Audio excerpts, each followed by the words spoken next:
Bismillahirrahmanirrahim. Assalamualaikum warahmatullahi wabarakatuh. Waalaikumsalam warahmatullahi wabarakatuh. Baiklah, kami dari kelompok owner akan menyampaikan hasil presentasi kami yang berjudul Servis Layanan pada Rumah Sakit Arifin Ahmad Pekanbaru. Adapun anggota dari kelompok owner sendiri yaitu saya sendiri sebagai moderator Muhammad Iqbal, Abista Fahri Arianta, Muhammad Irwan Hanafi, Dodi Ardian Ritongga, Muhammad Afdal Muski, dan Muhammad Yoga Pangestu. Baiklah, untuk materi pertamanya yaitu proses-proses servis layanan.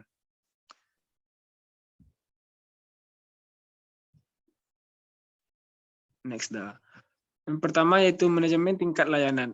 Layanan manajemen tingkat ada untuk memastikan bahwa layanan sepenuhnya menyelaraskan dengan kebutuhan bisnis dan memenuhi persyaratan pelanggan, fungsi, ketersediaan, dan kinerja. Tujuannya adalah untuk memastikan bahwa tingkat layanan yang dinegosiasikan dan disetujui dengan pelanggan dan semua layanan yang disampaikan ke tingkat layanan yang telah disetujui, yang didefinisikan di dalam indikator kinerja yang telah disepakati.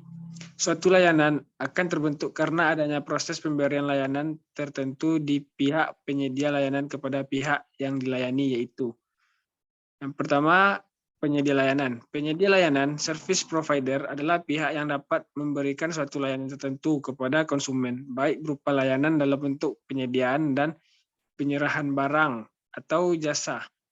Berikutnya, penerima layanan. Penerima layanan adalah mereka yang disebut sebagai konsumen atau pelanggan yang menerima layanan dari penyedia layanan. Penerima layanan disebut sebagai konsumen atau pelanggan dapat dibedakan menjadi dua kelompok, yaitu konsumen internal atau pelanggan internal dan konsumen eksternal atau pelanggan eksternal.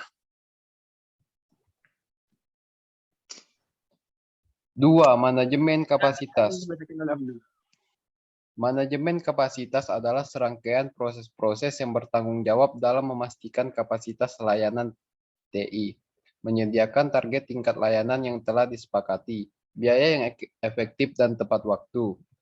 Manajemen kapasitas layanan TI adalah kegiatan yang bertanggung jawab untuk memahami kinerja dan kapasitas dari layanan TI, di mana pola penggunaan dari waktu ke waktu dikumpulkan, direkam, dan dianalisis untuk digunakan dalam rencana kapasitas. Proses-proses manajemen kapasitas.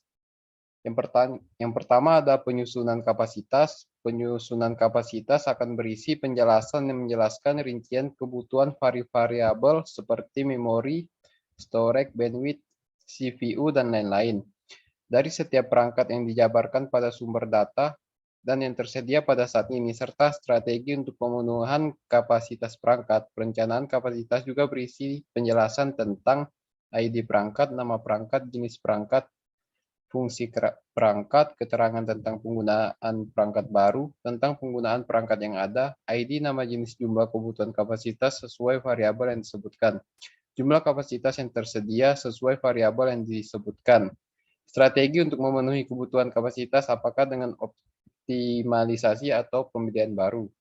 Yang kedua ada penyusunan ketersediaan.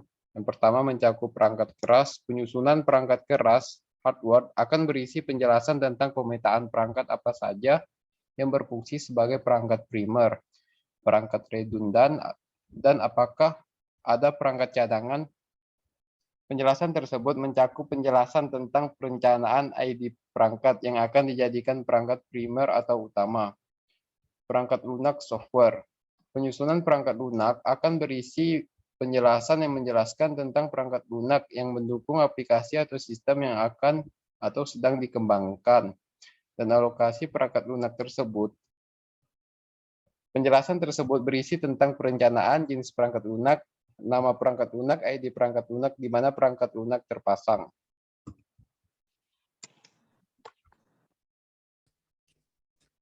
Selanjutnya, manajemen ketersediaan. Manajemen ketersediaan dapat melewati batas penghalang dan langsung menyampaikan pesan-pesan tersebut kepada target publik, serta memanfaatkan potensi-potensi besar lainnya, seperti yang pertama ada komunikasi konstan. Komunikasi konstan itu internet bagaikan satpam atau sekretaris yang tidak pernah tidur selama 24 kali 7 hari, 24 jam kali 7 hari dengan potensi target publik seluruh dunia. Selanjutnya ada respon yang cepat. Internet memungkinkan kita merespon secara cepat dan serta semua permasalahan dan pertanyaan dari para prospek dan pelanggan.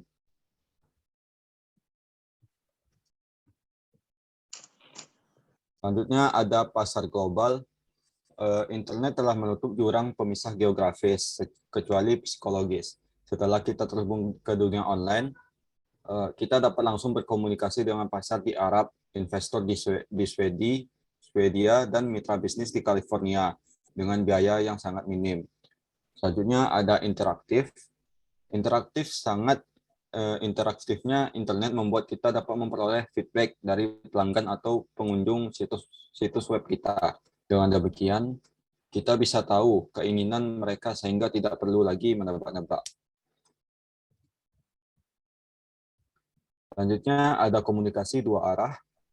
Komunikasi antara organisasi kita dan publik merupakan tujuan utama aktivitas manajemen ketersediaan, karena aktivitas ini akan membantu kita dalam membangun hubungan yang kuat dan saling bermanfaat yang tidak dapat dilakukan langsung oleh media offline. Selanjutnya, hemat. Dalam dunia fisik dianggap lebih dapat mempengaruhi tanggapan dan respon pasar. Pengeluarannya pun lebih hemat dibanding pengeluaran iklan. Manajemen ketersediaan dapat membuat organisasi menjadi lebih hemat, mengingat cyber public relation tidak membutuhkan stationery atau biaya cetak. Semakin murahnya biaya internet akan membuat biaya manajemen ketersediaan menjadi semakin terjangkau.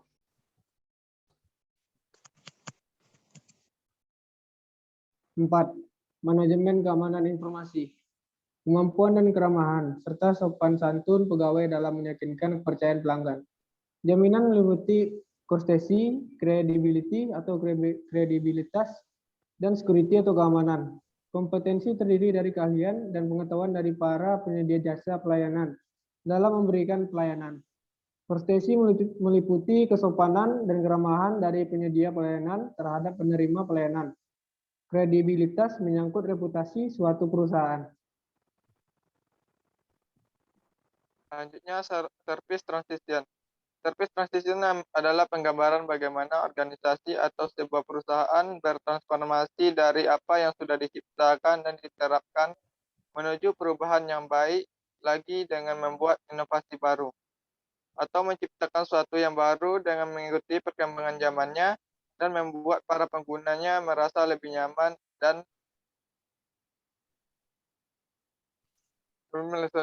dengan pembaharuan yang dibuat. Dengan selalu pembaharuan yang dibuat hingga saat ini dapat diakses, dapat menyajikan berbagai informasi yang sangat lengkap dan mudah diakses. 6. Service operasi. Service operasi adalah layanan harian terhadap kebutuhan objek dari para pelanggan dan kebutuhan pasien pada layanan rumah sakit telepon peralatan yang itu seperti smartphone. Yang kedua ada kebutuhan akan jaringan seperti internet menggunakan jaringan wifi. Yang ketiga ada kebutuhan aplikasi, misalnya untuk membuat akun nilai, pengguna membutuhkan username dan membutuhkan password. Dan untuk verifikasi akan pengguna dibutuhkan nomor telepon serta email.